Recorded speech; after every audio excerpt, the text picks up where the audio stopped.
"You're not coming," my sister said while reaching for the mashed potatoes like she'd just commented on the weather. The whole table went quiet for half a second. Then my uncle laughed. Not awkward laughter either. Real laughter. My mother smirked into her wine glass. Even Dad smiled a little before looking back at his plate. I honestly thought she was joking at first. I looked around and said, "What?" Chloe leaned back in her chair. "The Cabo trip. It's for actual family." Nobody corrected her. That was the part one remember most. Not the words. The silence after them. I felt my face get hot, but I kept my voice calm. "I paid for half that beach house." Dad finally looked up. "Don't start tonight, Avery." "Start what?" I almost asked it, but something stopped me. Maybe because this wasn't new. Just louder. I sat there another minute while everyone kept eating. My cousin started talking about snorkeling reservations like I wasn't even there anymore. That's when I noticed the envelope beside my mom's purse. White paper. Resort logo on the corner. My name wasn't on it. I shouldn't have cared about something so small, but suddenly I did. Every detail started clicking into place. The weird phone call stopping when I entered rooms. The accidental family group chat they forgot to add me to. Dad asking last month if my savings account still used the same bank. I stood up quietly. Mom sighed like I was being difficult again. "Avery, don't make this dramatic." I grabbed my keys and left without another word. 2 days later, my phone lit up while I was at work. Attempted withdrawal, $3,000. Spa package reservation. Requested by Ronald Mercer. That's when something inside me finally went cold. I didn't text Dad right away. I just stared at the notification in the parking lot outside my office while rain hit the windshield. $3,000. Not requested. Not discussed. Just attempted. Like he assumed my account was still part of his life. I called the bank first. The woman sounded uncomfortable after checking the notes. "Your father was listed years ago as an emergency access contact."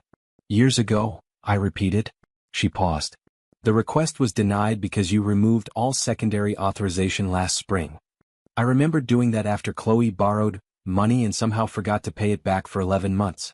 At the time, Dad called me selfish. Now I understood why he was angry. I drove home and sat in my apartment for almost an hour before texting him the screenshot.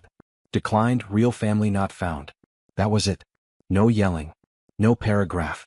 5 minutes later, my phone exploded. Dad called twice. Mom once. Chloe sent, "Wow. You're seriously embarrassing yourself." I ignored all of them. Then my Aunt Linda texted something strange. "Your father says there's confusion about the payment. Call him before this gets worse." Confusion. That word bothered me.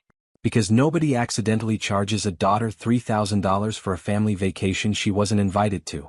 And deep down, I was starting to realize this hadn't started with Cabo. The next morning, I went to work pretending everything was normal.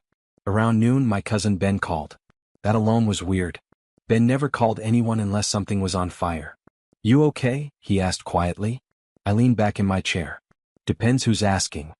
He exhaled. "Avery, Dad's pissed." "About the money?" "About the screenshot." I almost laughed. Not about trying to take $3,000. About being embarrassed afterward. Ben lowered his voice. "You didn't hear this from me, but Uncle Ron told everyone you promised to pay part of the trip months ago." I sat up slowly. "What?" "He said you backed out last second to punish everybody." For a second I couldn't even speak. That explained the looks at dinner. The tension. Even my grandmother barely speaking to me. He'd already been building a story before that night ever happened. I opened my banking app while Ben kept talking. That's when I noticed something else. There had been 2 smaller transfer attempts 3 weeks earlier. Both declined. One for $800. One for $1,200. Both labeled, "Travel Reservation Adjustment." My stomach tightened. This wasn't one bad decision. Dad had been trying to access my money for weeks. And suddenly I remembered something else from dinner. When Chloe said, "actual family," she'd looked at Dad first before saying it. I stopped by my parents' house that Friday without telling anyone. Dad's truck was gone, but Mom's car was in the driveway. I almost turned around. Then I saw the stack of mail sitting inside the front window. One envelope caught my eye immediately. Final notice. Same resort logo from dinner night. I don't know why, but I walked to the side gate instead of knocking. The kitchen window was cracked open. That's when I heard my mother. "We should have told her sooner." Dad answered somewhere deeper in the house. "And lose the condo too?" I froze. Mom lowered her voice.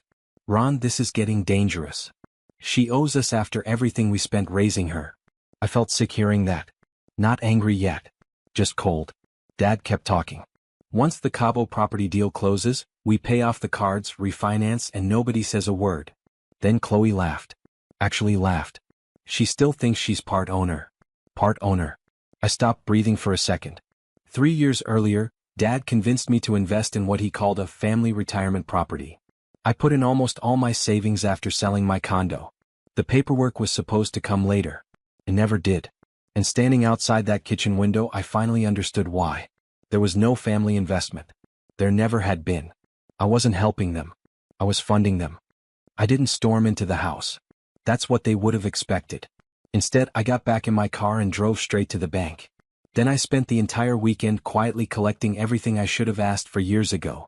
Wire transfers. Old emails. Screenshots. Tax documents Dad once asked me to temporarily sign. By Sunday night, my dining table looked like a fraud investigation. The worst part wasn't the money. It was realizing how carefully they trained me not to question anything. Dad handled finances because he was better at it. Chloe got forgiven because she was going through a hard time. And every time I pushed back, Mom would say the same thing. Family helps family. I finally contacted the real estate office Monday morning. The woman on the phone sounded confused after checking the property file. There are only 2 owners listed, she said. Ronald Mercer and Chloe Mercer. I already knew the answer before asking. And me? Silence. Then softly, I don't see your name anywhere. I thanked her like she'd done nothing unusual. After hanging up, I sat perfectly still. No crying. No panic. Just this strange calm. Because for the first time in my life, everything finally made sense. Then my phone buzzed again. That voicemail.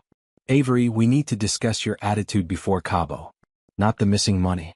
Not the lies. My attitude. By Tuesday, I had copies of every transfer I'd made to Dad over the last 4 years. The total made me physically nauseous. $87,000. Some payments were labeled investment. Others said emergency family support. A few had no note at all because Dad used to call sounding stressed, and I'd send money before asking questions. I stopped doing that after my divorce. Apparently, that's when they started getting angry. I met with an attorney Wednesday afternoon. I expected him to tell me there wasn't much I could do. Instead, he spent almost 20 minutes rereading the emails Dad sent me about the shared property. Then he leaned back slowly. Did they ever directly tell you you'd own part of the condo? Yes. In writing? Some of it. He nodded once. That helps. I felt something shift in my chest hearing those 2 words. That helps. Not impossible. Not too late. Before leaving, he gave me one piece of advice. Do not warn them. I followed that advice immediately.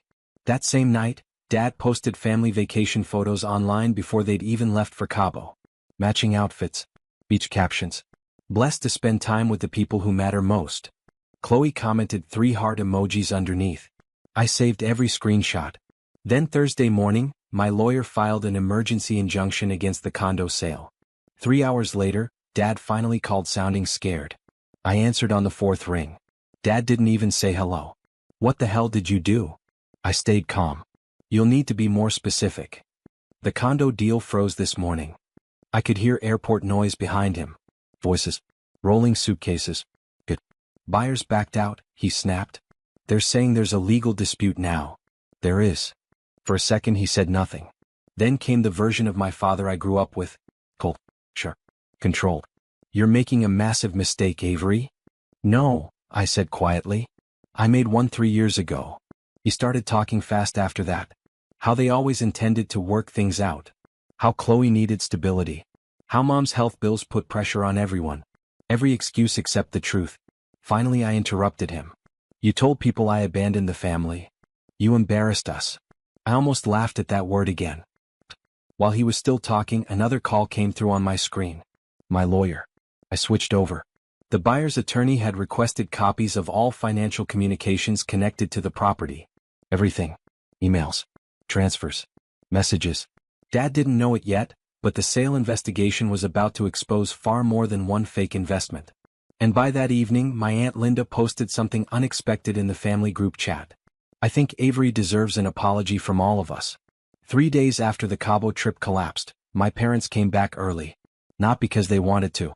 Because the buyers officially withdrew from the condo deal after reviewing the dispute documents.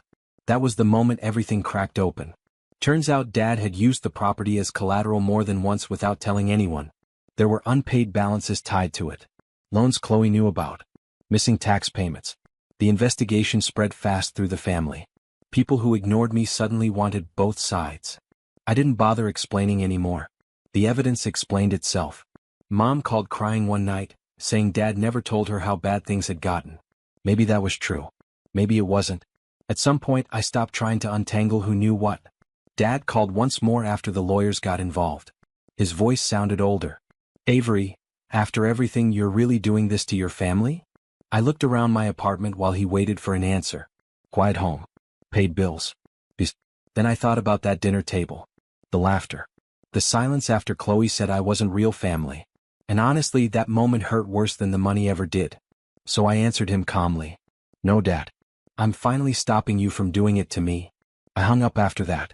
A month later, I took my own vacation alone. Best trip of my life.